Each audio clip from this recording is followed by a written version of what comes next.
Perkenalkan saya Din Safirti, saya adalah dosen Fakultas Hukum Universitas Al-Azhar Indonesia. Kebetulan juga saya adalah Ketua Komite Orang Tua Murid di Unit SMP Islam Al-Azhar 1. Saya senang sekali bisa memandu acara sesi pertama hari ini. Kita akan ngobrol-ngobrol santai bersama narasumber kita. Tadi Mas Haikal sudah menyampaikan, narasumber kita ini adalah pasangan suami istri. Masya Allah, berarti kita akan ngobrol-ngobrol tentang apa nih ya? Tentang parenting.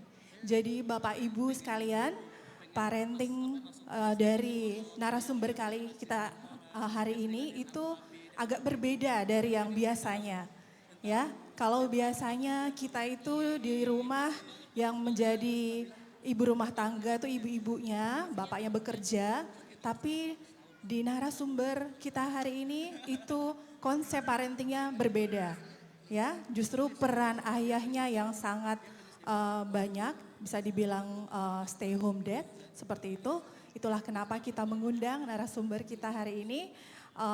Kita panggilkan saja narasumber kita, ada Mbak Anissa Stefani dan Mas Andi JG. Dipersilahkan. Ya, Bapak Ibu, Mbak Anissa Stefani ini adalah tadi sudah disampaikan adalah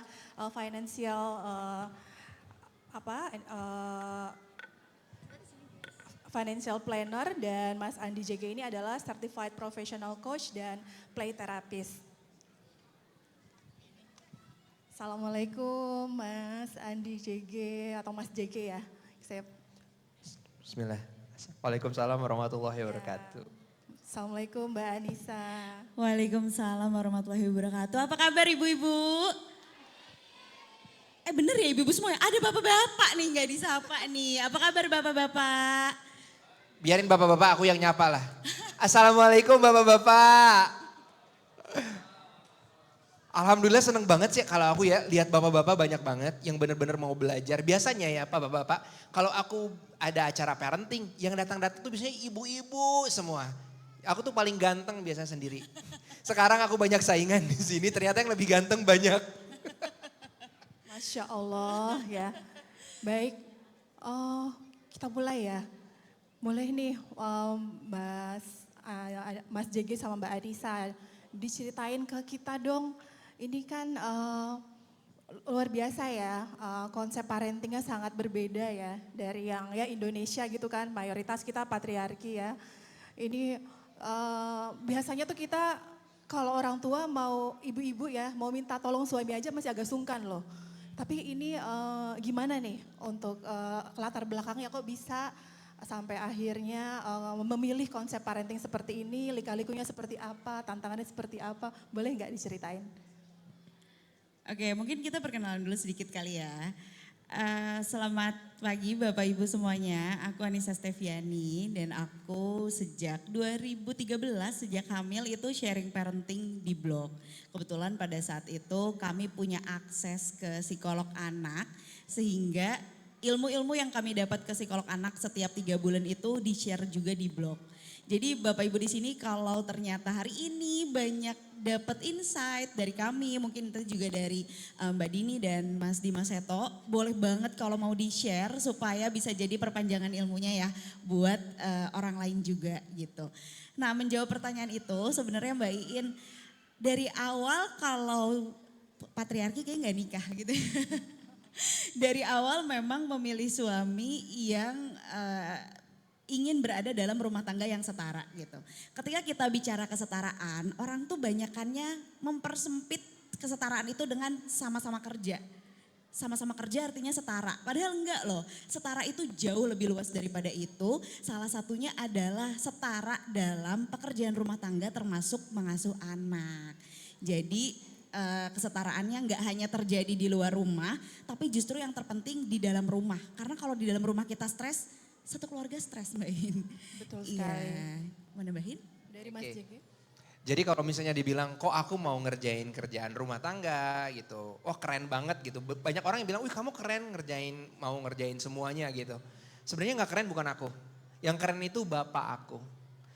Jadi waktu itu bapak aku dia kerja di rumah tuh yang kerja cuma bapak aja dan ibu saya ibu rumah tangga. bapak aku membiayai total tuh orang 10 orang. 10 orang jadi anaknya 4, terus ibu saya, ada nenek ada beberapa, terus ada anak asuh dari nenek gitu. Jadi total 10 yang dibiayain sama ayah aku. Tapi ayah aku setelah subuh yang dia lakuin adalah dia nyuci baju semua anggota keluarga. Sebelum kerja tuh. Nah nanti karena beliau adalah ASN ya, nanti jam 12 tuh dia pulang makan di rumah karena untuk motong biaya. Dari situ dia beberes, cuci piringnya dia. Yang gak dia lakuin adalah masak. Soalnya gak enak. Jadi ayah aku ngerjain semuanya dan gak masak aja. Dari situ aku mencontoh, jadi menteladani ayah saya. Ayah saya gak pernah bilang, kamu kalau nanti udah dewasa, jadi suami seperti ini, seperti itu. Gak pernah ada kata-kata itu dari ayah saya. Tapi beliau mencontohkan dengan cara melakukannya. Jadi aku melihat ayah aku yang seperti itu. Jadi kalau sekarang nggak mungkin orang bilang, aku sebenarnya kurang nyaman sih. Kok nggak patriarki? Enggak sih, aku nggak gitu banget. Tapi aku pingin bahwa aku sama istri itu setara. Ya kalau misalnya dibilang kok bisa gitu, bapak aku gitu yang seperti itu. Nah kalau misalnya nanti anak kita pingin seperti itu, ya kita lah sebagai orang tua yang seperti itu. Biar nanti anak kita juga bisa mencontoh apa yang kita lakukan. Masya Allah, jadi memang dari Mas JK itu sudah ada teladan ya. Bapak Ibu sekalian sudah teladan dari orang tua dan memang berbagi peran itu memang dalam rumah tangga itu sesuatu keniscayaan ya. Karena ini dibangun oleh 2 orang yang mengingatkan diri, kemudian kita masing-masing ada peran, ada tanggung jawab ya. Jadi sebenarnya kesetaraan dalam berbagi peran dan tanggung jawab itu ya dalam mengasuh anak-anak, Masya Allah. Lalu ada nggak ini manfaatnya yang dirasakan dengan menjalani konsep parenting seperti ini? Boleh silakan diceritakan. Kalau manfaat mungkin dari aku ya, karena aku banyak banget mendengar ibu-ibu yang burn out, atau paling gampang deh, sering banget emak-emak tuh dibilang emak-emak tuh bawel, emak-emak tuh ngomel terus, namanya juga emak-emak naik motornya di jalan tuh gak bener gitu ya. Pernah kebayang gak sih ibu-ibu, mereka seperti itu karena banyak banget yang terjadi di otaknya, banyak banget yang harus diberesin karena gak berbagi peran sama suaminya. Mereka semua yang ngerjain loh, pagi-pagi mungkin bangun sangat subuh, nyiapin bekal anak, nganterin anak, anaknya 3 naik motor. Apakah mereka melakukan itu karena mereka ras terkuat di dunia? Enggak, karena gak punya pilihan. Kalau punya pilihan emang gak mau ya kan. Kalau punya pilihan mungkin mereka juga akan memilih pilihan yang lebih nyaman gitu. Nah tapi sayangnya gak banyak orang yang menyadari hal ini sebelum menikah. Sehingga jadi lebih sulit pembicaraannya karena pembicaraannya jadi setelah menikah. Aku pengen kamu terlibat, si suaminya kayak gak ada kita ngomongin kayak gini sebelum nikah. Aku ya maunya cari nafkah aja, kamu urus rumah gitu. Jangan kira urus rumah itu cuma 2 kata ya. 200.000 kali yang ada di pikirannya. Abis sampai gak berhenti gitu. Nanti bangun tidur aku harus masak. Nanti habis masak aku ke tukang sayur. Ke tukang sayur aku beli apa ya? Masak apa hari ini? Buat makan malam? Buat makan siang? Bakal anak apa ya? Aduh kotaknya ketinggalan lagi tadi di sekolah. Botol minum lagi si Ade kemarin pakai ketinggalan di rumah temennya. Banyak banget yang dipikirin sehingga kalau tidak dibagi sama suami meledak kita ibu-ibu. Jadi pada akhirnya perlu sekali kita mengkomunikasikan bahwa kita tuh capek. Aku tahu kamu capek kerja tapi coba deh kamu di rumah dulu. Lihat seberapa banyak yang aku lakukan tanpa kamu pikirin gitu. Itu yang namanya mental load ya kalau bahasa sosmed ya. Mental load ini beban mental yang gak kelihatan tapi kita pikirin terus menerus setiap hari gitu. Jadi dengan berbagi peran dengan suami kita jadi lebih gak capek juga gitu ngurus anak berdua, ngurus rumah juga berdua. Ya sebenarnya kalau dia dari laki-laki nih ya.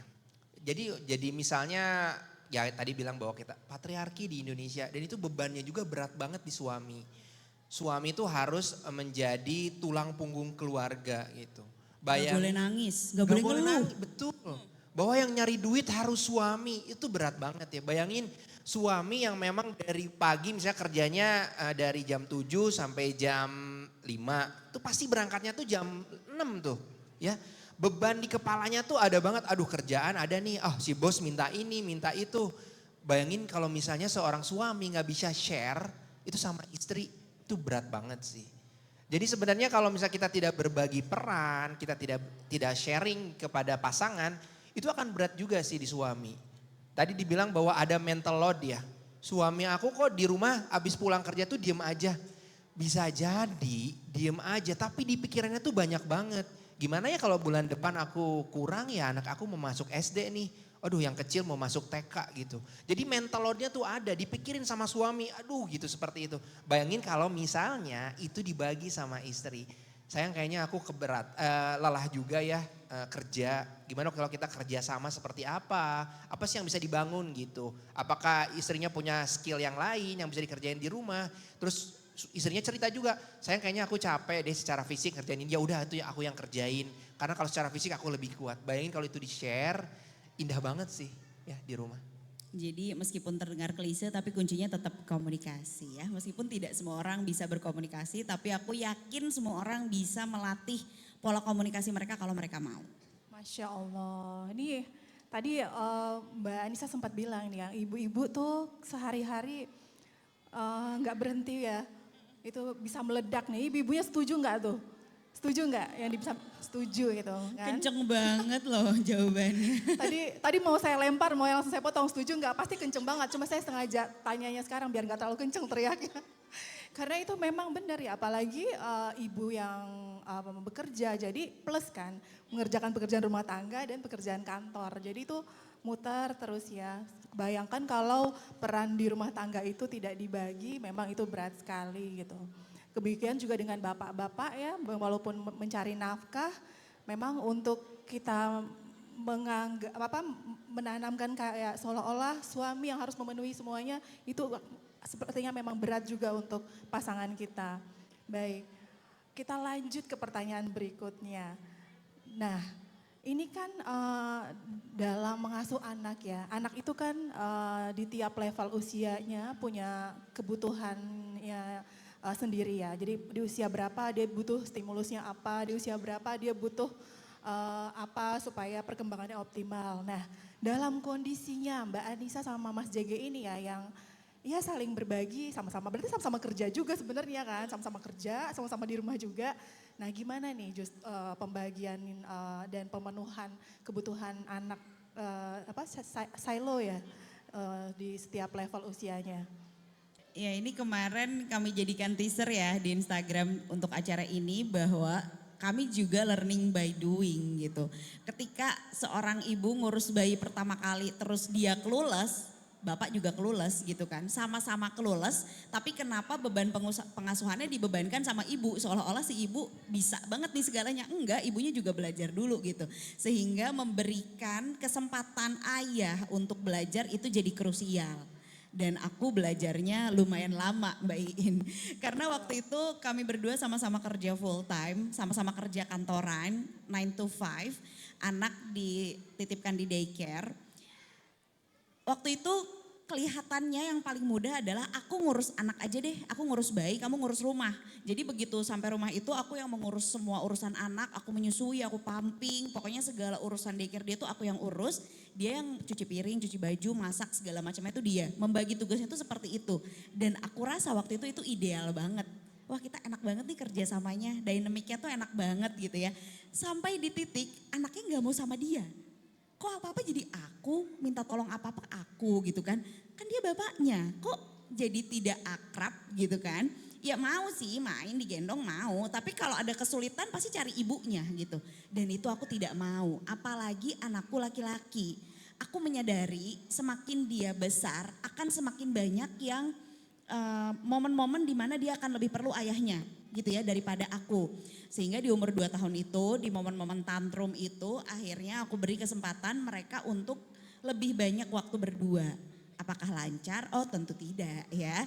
Nggak lancar sama sekali ya. Berdua sama anak dibawa ke CFD nangis Kak anaknya. Sampai ditanyain polisi itu anaknya apa bukan. Disuruh membuktikan ya apakah itu anaknya apa bukan. Karena anaknya nangis terus. Disuruh membuktikan dengan cara mana foto-fotonya kalau bener ini anaknya gitu. Saking ngamuk ya itu anak. Karena nggak pernah pergi sama ayahnya gitu.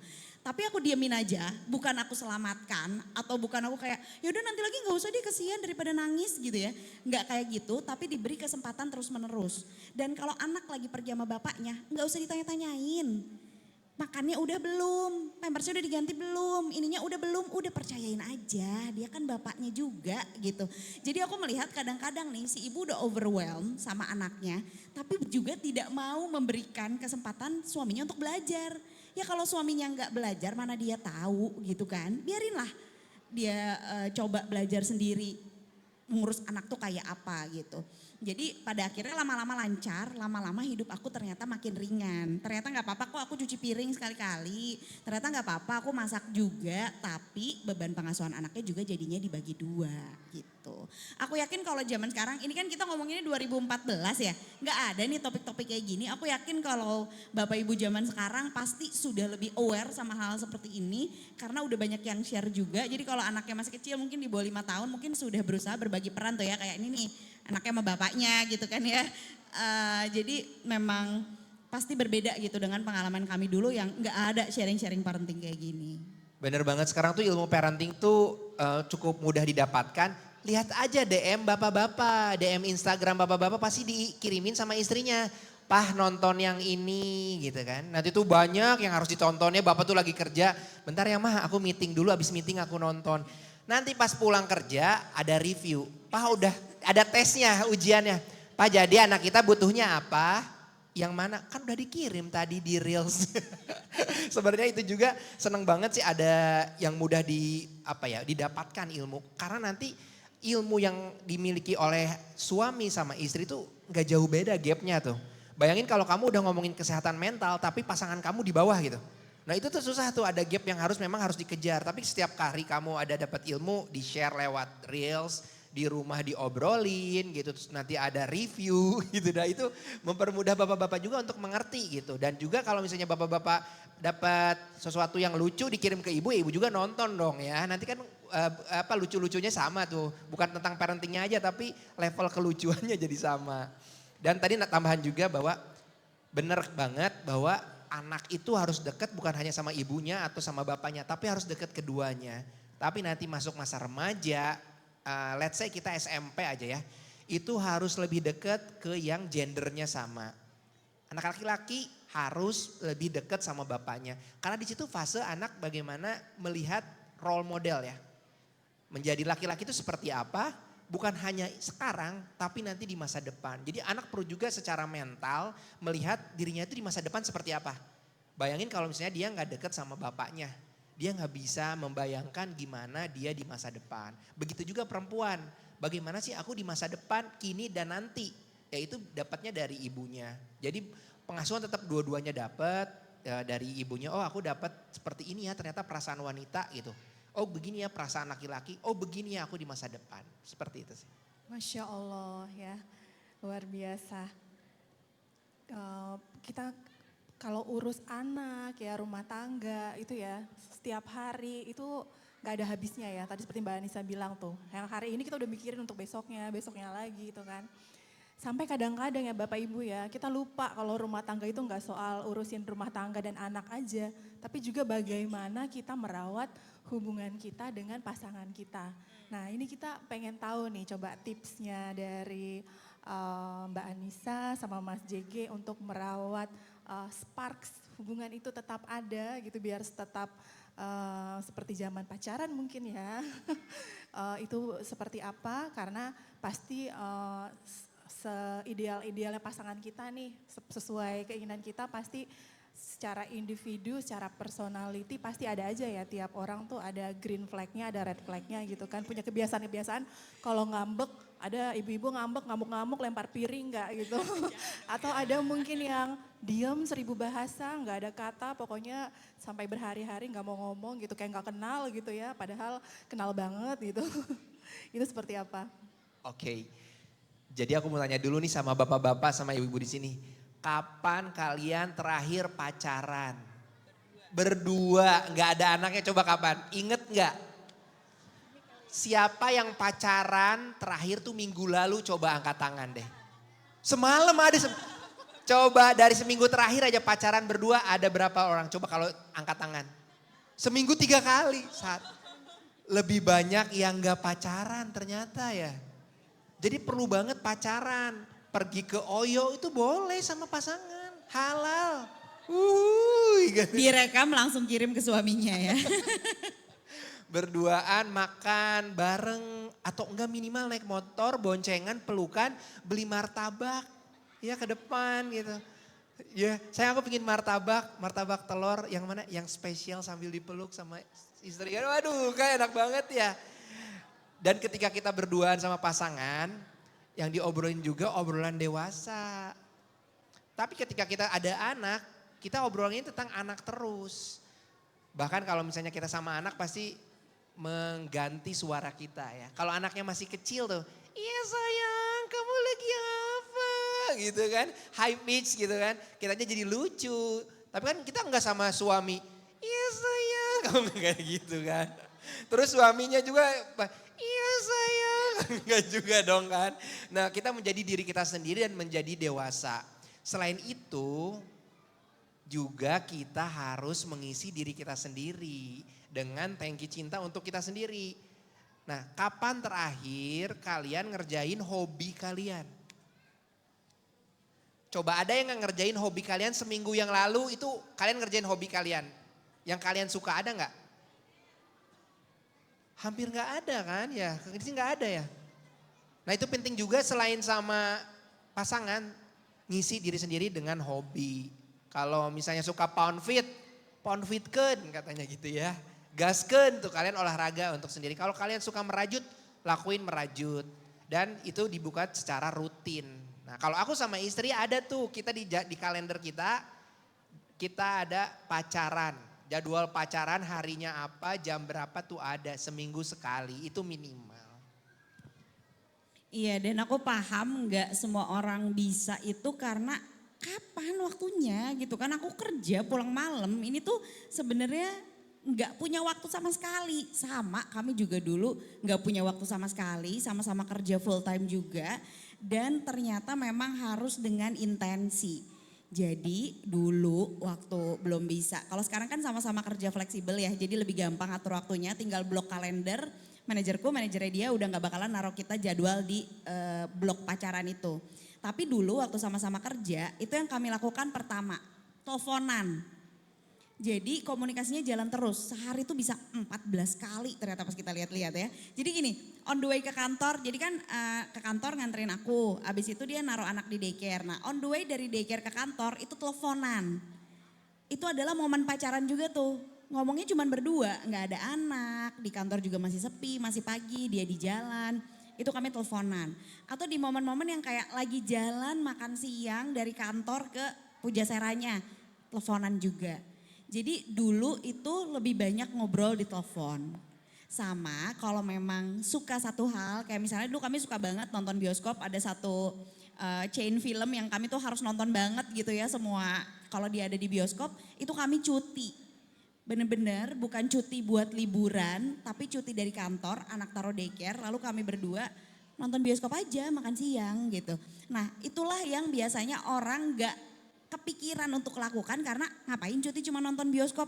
Loh justru itu momennya, justru itu momen kita cuma berdua, ngobrol sambil makan siang tanpa ribet nyuapin anak, tanpa ribet mikirin hal-hal lain gitu. Jadi memang kalau sekarang belum dilakukan, menurut aku lakukan, itu benar-benar change the whole marriage sih. Ketika kita punya momen waktu berdua, ketika punya quality time berdua yang tanpa anak, itu nggak klise, mungkin semua influencer ngomong gini gitu ya, harus pacaran, tapi ternyata memang mengubah sekali pola kita berkomunikasi, mengubah sekali pernikahan kita secara keseluruhan gitu. Baik, terima kasih. Mau nanya nih, Ibu pacaran terakhir kapan nih? Saya terakhir, saya seperti mayoritas ini ya. Kapan terakhir lupa tuh terakhir. Ini apalagi Mbak Iin anaknya udah besar, udah SMP ya Mbak ya? Iya, udah SMP kayak kelas mikirnya udah 9. kayak anak kuliah di mana, ini biayanya Betul gimana sekali. gitu. Ini Makin udah mau banyak masuk lagi SMA. tantangannya ya. Mau masuk SMA pikirannya banyak banget nih ujian dan lagi sebagainya. Tapi justru karena ikut hari ini mendengarkan ini saya juga ikut diceramahi ya Bapak Ibu ya. Jadi dapat insight yang sangat positif untuk insya Allah kita pulang semua dari sini dapat hal yang positif ya untuk kita perbaiki sama-sama. Amin. Nah nih Mas JG dan Mbak Anissa, ini kan kita acara Alif Bata Fest ini sebenarnya kan acaranya merayakan nilai-nilai Al-Quran. Nah apakah apa bisa disampaikan pada kita semua yang ada di sini, mungkin ada 1 atau 2 ayat Al-Quran yang menjadi mungkin menjadi semacam nilai atau pedoman panduan yang menjadi favorit dari Mbak Anissa dan Mas JJ. Nah untuk yang satu ini handphonenya dipegang, mari kita bacakan aja karena takut salah ya. Karena ini pertama kali setelah mungkin 8 tahun aku bawain topik parenting, jarang banget aku bawain topik parenting karena biasanya bawain topik financial. Tapi kalau dia nih udah lebih hafal jadi dia tidak akan perlu nyontek seperti aku ya. Jadi ini aku akan bacakan aja ayatnya, ini dari surat Ibrahim ayat 24. Tidakkah engkau memperhatikan bagaimana Allah telah membuat perumpamaan kalimat yang baik seperti pohon yang baik, akarnya kuat dan cabangnya menjulang ke langit. Terus pas kan aku nanya sama dia ya karena dia lebih sering bawain topik parenting kan. Apa hubungannya ini sama parenting gitu ya. Kenapa kamu pilih ayat ini gitu. Tapi ternyata dia punya penjelasannya. Boleh silakan kamu yang jelaskan. Kok dilempar ternyata? Kita lempar saja Kak. Kirain kamu akan menjelaskan. Enggak dong. Oke, berarti ini kesetaraan gender ya? Iya. Jadi tentang kalau kita misalnya ngambil surat yang tadi ya, surat Ibrahim itu kita mengambilnya dengan topik parenting ya, bahwa bagaimana kita menggunakan kata-kata yang baik kepada anak, maksudnya adalah bagaimana kita memberikan value-value keluarga yang baik. Ini value keluarga tuh beda-beda ya. Jadi kalau misalnya kalian lihat plek-plekan keluarga kita tuh nggak bisa tuh. Karena kita harus ngobrol dulu sama pasangan. Sometimes ada suami sama istri value-nya berbeda tuh. Makanya itu harus disamain dulu tuh. Salah satu contohnya paling dasar aja waktu itu ada klien aku bilang, kalau kata istrinya, anak tidak boleh coret-coret dinding. Terus suaminya bilang, boleh. Nah itu aja udah beda tuh. Anak akan goyang tuh, akan ikut ke bapak atau ibu. Kemungkinan akan ke bapak. Karena kalau bapak bebas boleh di dinding. Itu yang pertama, value keluarga. Nah value itu kita tanamkan kepada anak dengan cara-cara yang baik. Ya, gak marah-marah ya, dengan nada yang lembut gitu. Bahwa kalau anak dengan nada yang lembut itu lebih masuk. Dan bagaimana ngomong yang baik itu juga gak secara panjang. Misalnya gini, anak loncat-loncat misalnya di value keluarga kita adalah tidak loncat-loncat di atas kursi misalnya. Kita ngomongnya secara baik-baik dan pendek aja, clear, simple menurut usianya. Tapi ada orang tua misalnya seperti ini. Kamu jangan loncat-loncat di atas ya, gimana kalau jatuh. Nah sofa ini adalah mahal, gimana kalau misalnya sofa kita harus beli lagi. Wah udah panjang, anak gak tahu. Wah ya informasinya itu all over the place gitu. Yang mana yang harus aku ambil informasi anaknya. Jadi kalau anaknya masih kecil, loncat di bawah atau di luar. Itu kan clear, simple seperti itu. Maka kita tanamkan itu dan tadi seperti pohon yang akarnya kuat. Nah akar kuat ini adalah tadi value keluarga. Nah nanti pohonnya akan tumbuh menjulang ke langit ya. Jadi dimanapun anak nanti kita berada, tapi kalau fondasinya kuat, itu akan kuat. Aku akan kasih contoh salah satu apa ya, itu adik aku. Adik aku, jadi buat orang tua di sini nanti jangan aneh ketika anak kita SMP itu anak berubah menjadi yang tidak kamu ketahuin lah. Itu benar-benar akan berbeda banget karena dia secara kognitifnya di umur 12 atau 13 tahun itu akan berubah tuh. Dia akan benar-benar berubah dan kemungkinan bapak sama ibu gak kenal ini anak gue siapa ya kok gini gitu. Nah adik aku pas 3 SMP tiba-tiba bilang gini ke ibu aku. Mah kayaknya aku pingin deh jadi anak pang katanya gitu. Tiba-tiba dia jadi anak pang loh. Ibu aku bilangnya gini, boleh loh ibu aku anakku jadi anak pang. Tapi gak mabok, tetap sholat, pulang ke rumah gak malam-malam dan satu harus mandi. Karena anak pang kan gak mandi ya. Adik aku apa? Iya, karena apa tadi fondasi keluarganya kuat. Ya udah jadi anak pang, dia datang ke rumah bawa baju, yang baju pang itu yang ya yang ininya warna merah, ininya warna apa, terus minta ke ibu aku, mah tolong jahitin katanya. Jadi di kirinya tuh pang is not dead, wah di sini kaum marginal, wah pang is, wah udah dah anarki, wah udah tuh. Boleh sama ibu aku. Terus datang lagi lain waktu ke bapak saya. Pah tolong pasangin. Bapak aku masangin stud yang besi itu ya. Kan kalau anak pang suka ada besi-besinya. Bapak aku pasangin tuh pakai tang. Yang ngerjain bapak aku. Kenapa? Karena ketika dia pohon yang tinggi dia mencari jati dirinya seperti apa. Tapi ingat fondasinya, akarnya itu dia tetap kuat. Kemudian 1 tahun kemudian dia berubah.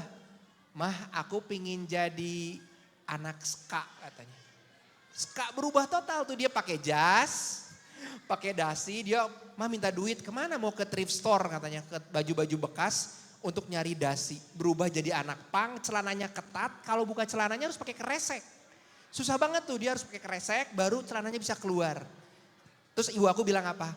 Boleh tapi gak mabok, tetap sholat, pulang ke rumah seperti itu. Dia belajar untuk jadi dirinya sendiri. Pas dia udah lulus kuliah, dia menjadi HR. Dia ngehandle pada saat lulus nih ya, dia ngehandle 200 orang security. Itu 200 orang tuh pasti pemikirannya tuh beda-beda kan. Adik aku bisa menghandle itu.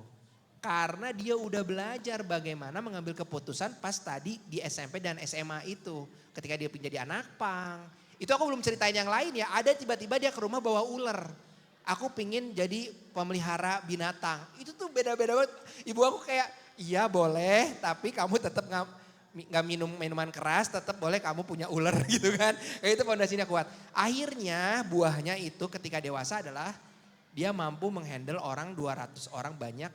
Buahnya itu kalau misalnya tadi di Quran surat Ibrahim bahwa dia bermanfaat untuk sekitarnya, buat untuk dirinya seperti itu. Nah yang aku harapkan adalah yang ada di sini semoga nanti anaknya punya fondasi yang kuat, dia tahu cita-citanya bisa mencapai cita-cita yang tinggi seperti pohon itu dan buahnya bermanfaat untuk semuanya. Masya Allah, itu tadi surat Ibrahim ayat keberapa Mbak?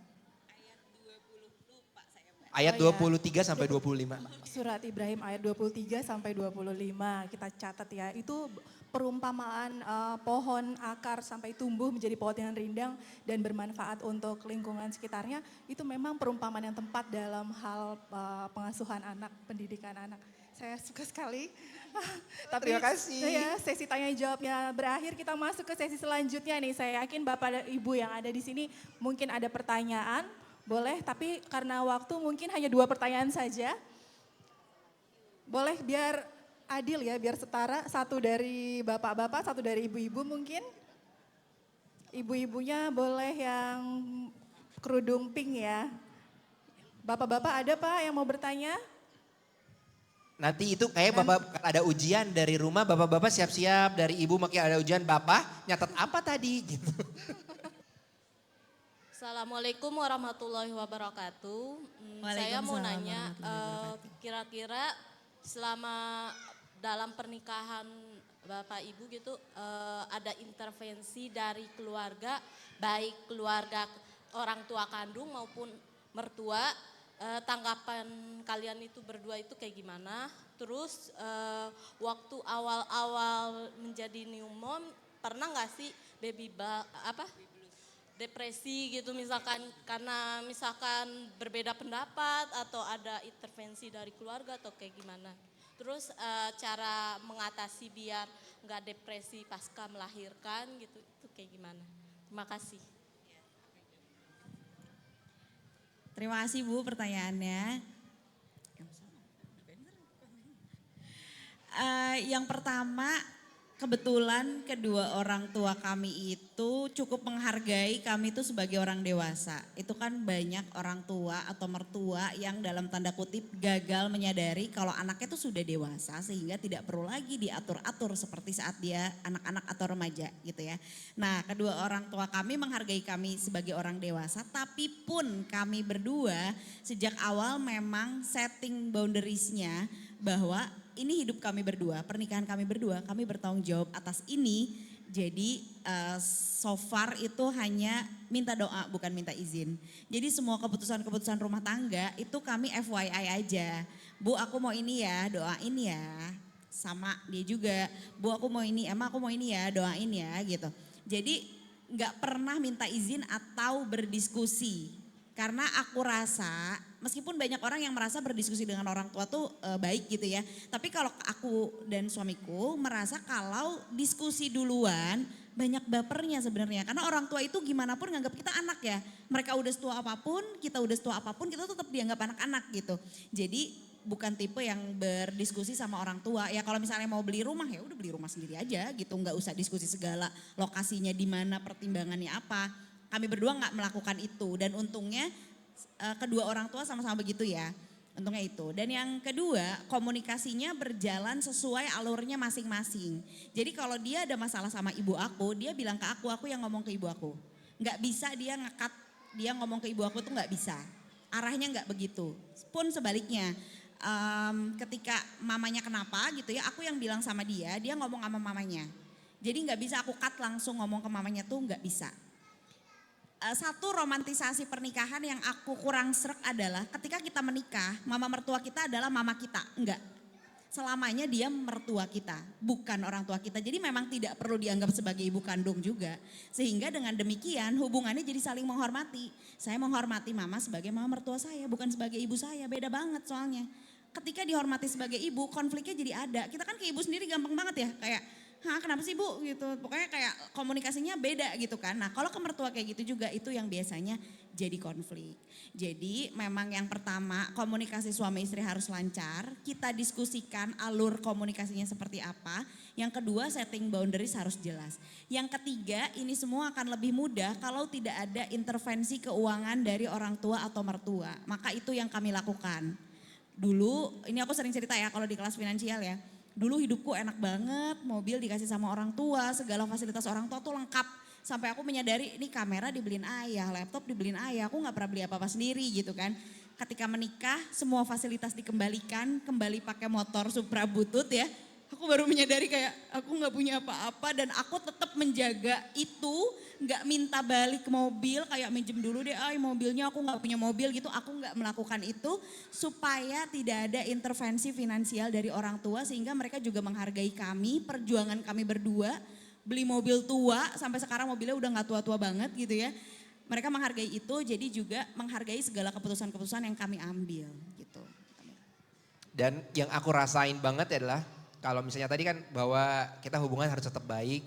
Ketika ada orang tua yang tidak setuju dengan kita, ada orang tua yang mencoba mengintervensi, yang harus kalian lakukan adalah menolaknya dengan halus. Gak boleh kalian marah-marah sama orang tua, sama ibu, jadi bermusuhan. Aku lagi musuhan nih sama ibu aku, enggak seperti itu gitu.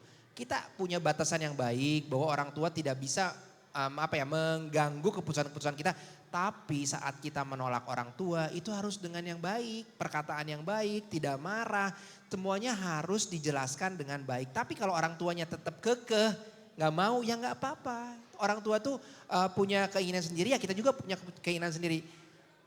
Karena yang aku rasain ya doa ibu itu mujarab banget loh. Ketika aku FYI ke ibu aku, mah aku pingin jadi terapis anak.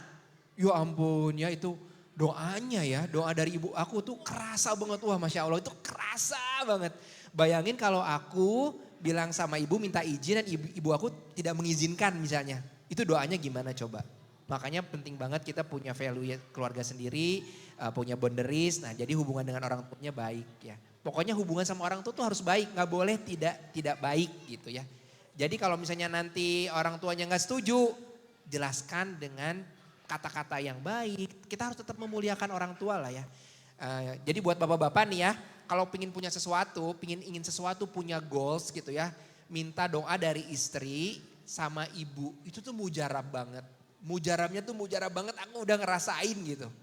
Bahkan kalau sekarang aku ngasih sesuatu sama ibu aku, doa ibu aku tuh, Bismillah ya semoga kamu dapat 100 kali lipat dari ini. Dapat loh 100 kali lipat. Itu mulut ibu tuh ya mujarab loh. Ya, mujarab banget gitu untuk hal-hal yang baik gitu. Nambahin dikit karena tadi juga ada yang belum kejawab yang baby blues ya. Bahwa yang bikin kita berkonflik sama orang tua adalah ketika kita merasa benar kemudian keputusan orang tua terasa salah.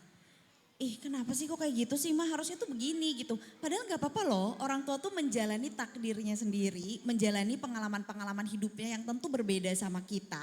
Sehingga gak apa-apa kalau mereka mengambil keputusan yang menurut kita tuh aneh, menurut kita salah. Saya boleh benar menurut pengalaman, ilmu dan pengetahuan saya. Mama dan papa boleh benar juga menurut pengalaman, ilmu dan pengetahuan mama dan papa. Itu yang sampai sekarang aku pegang sehingga aku gak pernah nganggap aneh keputusan ayahku atau ibuku. Terserah aja, boleh kalau menurut ayah ibu dan itu baik, menurut ayah ibu itu baik, aku ikut aja. Meskipun menurut aku kayak aneh banget sama kamu gitu ya. Aneh banget lagi ngapain ya kayak gitu. nggak apa-apa, itu hidup mereka gitu. Jadi yang biasanya berkonflik tuh gara-gara itu, gara-gara kita memaksakan apa yang kita anggap benar pada orang tua yang juga merasa keputusan mereka juga benar. Gitu, itu konflik yang pertama. Yang kedua membahagiakan, ini panjang banget deh Mbak, nggak apa-apa ya. Membahagiakan orang tua itu biasanya kita lihat dari angle kita. Aku ingin membahagiakan orang tuaku, aku ajak beliau liburan. Seorang tuanya malah ngomel, ngeluh gitu kan, nggak mau liburan. Ditanya Kak, ditanya orang tuanya bahagia kalau apa? Ternyata bahagianya kalau dibeliin emas, karena dulu susah banget beli emas gitu ya, uangnya buat sekolah anak semua. Ya udah nggak apa-apa meskipun kita suka liburan kayak aneh banget, masa maunya emas sih, masa materi gitu kan. Lah udah itu yang membuat beliau bahagia, kasih aja gitu, nggak usah memaksakan apa yang kita anggap membahagiakan kepada orang tua. Itu yang jadi pegangan konflik kami makin sini makin dikit ya. Waktu awal nikah tuh kayak wah kita harus membahagiakan orang tua. Kita harus melawan dunia gitu. Iya kita harus, kalau kita benar maka semua orang harus merasa ini benar juga. Ternyata gak begitu gitu.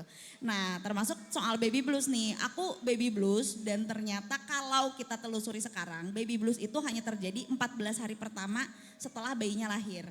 Kalau lewat 14 hari itu masuknya sudah postpartum depression, sebaiknya ke psikolog klinis dewasa atau ke psikiater.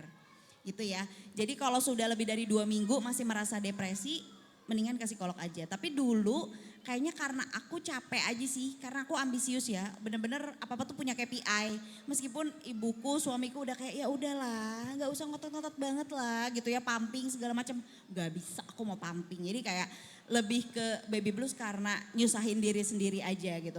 Sekarang yang aku bisa share kalau Bapak Ibu di sini merasa kayak aduh kayaknya aku ngerasa stres deh ngurus bayi, minta bantuan sih. Gak apa-apa kok nitip anak ke mertua bentar, gak apa-apa kok nitip anak ke orang tua kita bentar, terus kita keluar sebentar, beli martabak mungkin tadi ya, atau melakukan hal lain. Yang penting kita ada pause-nya dulu, ada jedanya dulu.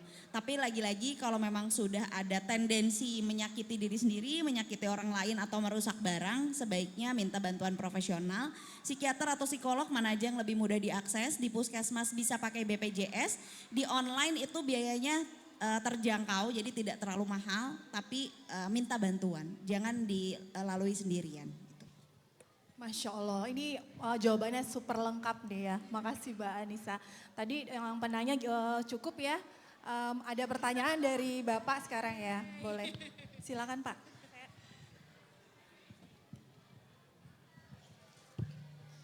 Cek, terima kasih atas kesempatannya.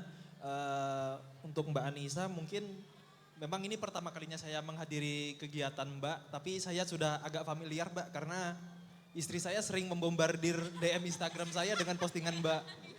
Iya lagi kayaknya kata bapak-bapak lain. Baik, yang ingin saya tanyakan di sini mungkin temanya nanti agak menyeleneh dikit tapi masih berkaitan kok Mbak. Jadi pertama adalah tentang salah satu hal yang mendukung tentang parenting kita adalah tentu pemilihan sekolah anak-anak kita. Nah, tapi di masa sekarang itu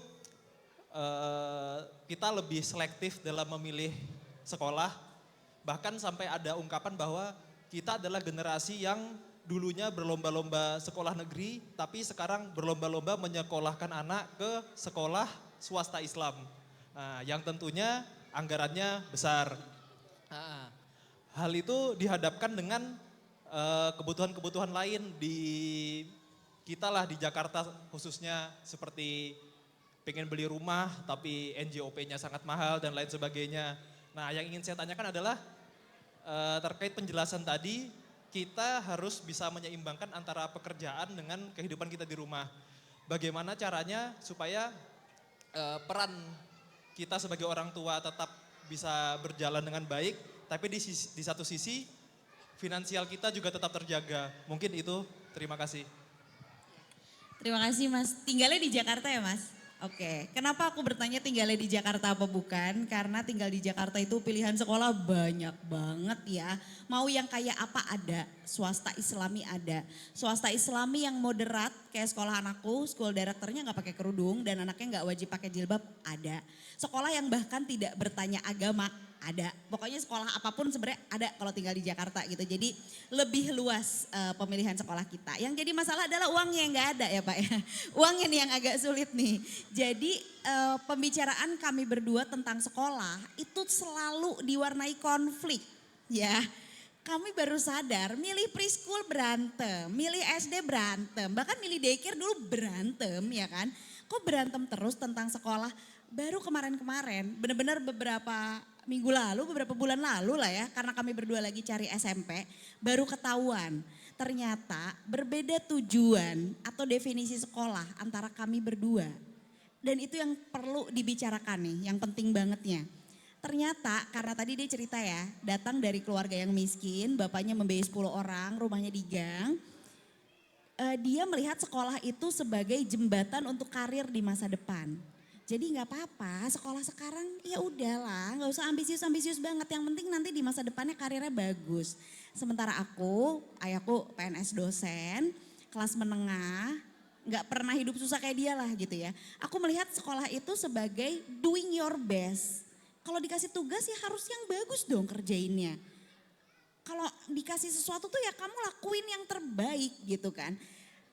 Memandang sekolah sebagai sarana yang berbeda. Itu yang bikin kami berantem terus dan baru ketahuan setelah masuk SMP. Bayangin udah daycare 2 kali, preschool, SD, baru ketahuan pas SMP. Nah jadi pembicaraan yang pertama Mas sama istri adalah untuk apa anak kita sekolah. Ada yang anaknya pengen jadi hafiz Quran ya kan.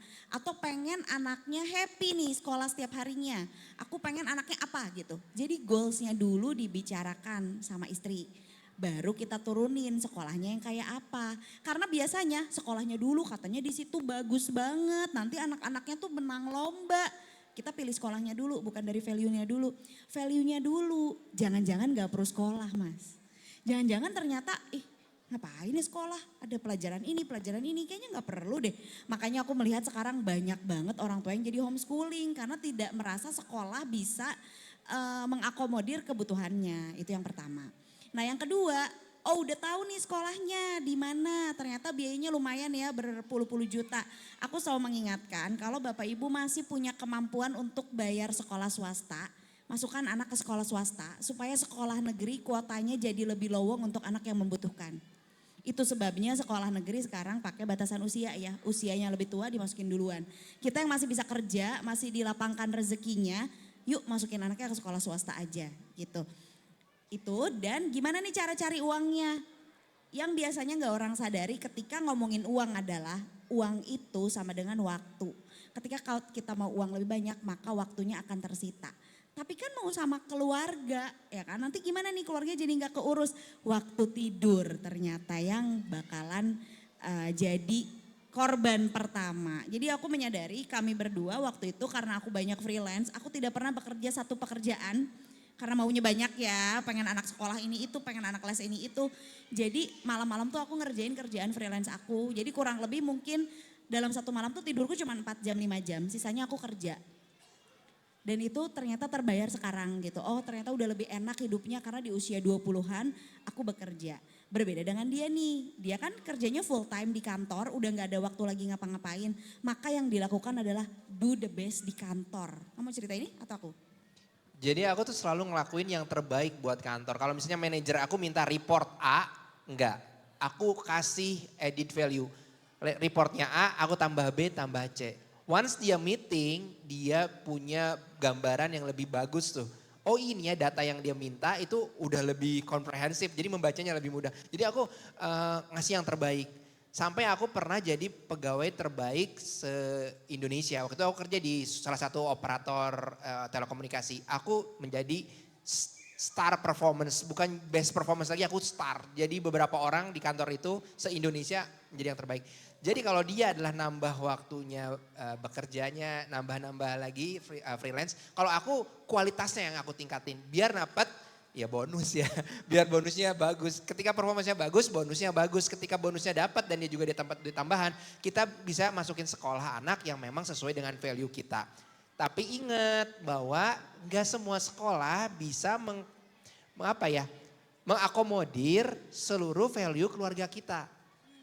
Ada value-value yang memang perlu nanti diobrolin sama istri jadi win-win solution. Salah satu contohnya dulu dia pingin fasilitas sekolahnya bagus waktu preschool. Aku pingin anak bisa bahasa Inggris. Karena aku sebagai engineer, itu kalau misalnya nggak bisa bahasa Inggris, aku nggak bisa tuh sekarang kerja ke Singapura, ke Malaysia atau misalnya ke luar negeri karena bahasa Inggris aku jelek. Tapi sekolah itu hanya mengakomodir fasilitas yang bagus. Tempat tidurnya bagus, kelasnya bagus, tapi tidak bahasa Inggrisnya. Jadinya gimana dong? Berantem dong. Kata aku nggak perlu fasilitas, yang penting bahasa Inggrisnya bagus. Kata dia, enggak dong fasilitas yang bagus gitu. Karena kita punya pengalaman yang beda. Akhirnya adalah ya udah di fasilitasnya ikutin dia. Tapi aku di rumah ngomong bahasa Inggris sama anak aku. Bisa nggak? Ya nggak bisa aku bahasa Inggris. Tapi aku maksain gimana ngomong bahasa Inggris terus menerus. Akhirnya aku yang belajar sama anak gitu. Jadi mungkin di sini akan ada value sekolah yang nggak sama. Ada yang nggak bisa terpenuhi. Penuhilah kamu di rumah. Baik, itu tadi jawabannya Pak. Gimana Mbak ya? Pertanyaannya cukup 2 saja karena kita juga terbatas oleh Bukannya masih ada 2 jam lagi kan? Ini mic-nya udah mic BCL loh Mbak, saya siap nih kalau disuruh nyanyi. Masya Allah. Baik, dengan berakhirnya sesi tanya jawab ini, sesi talkshow ini juga selesai.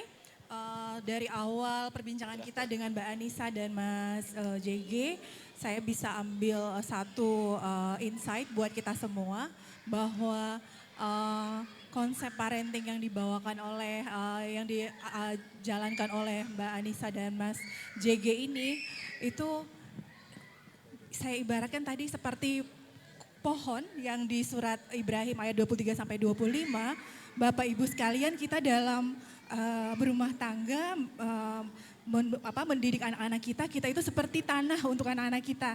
Jadi yang harus subur bukan ibunya aja. Jadi bapaknya juga supaya anak-anak kita tuh akarnya tumbuh kuat, bisa tumbuh jadi pohon yang kuat, pohon yang rindang. Suatu saat akan ada banyak orang yang memperoleh manfaatnya berteduh di bawahnya.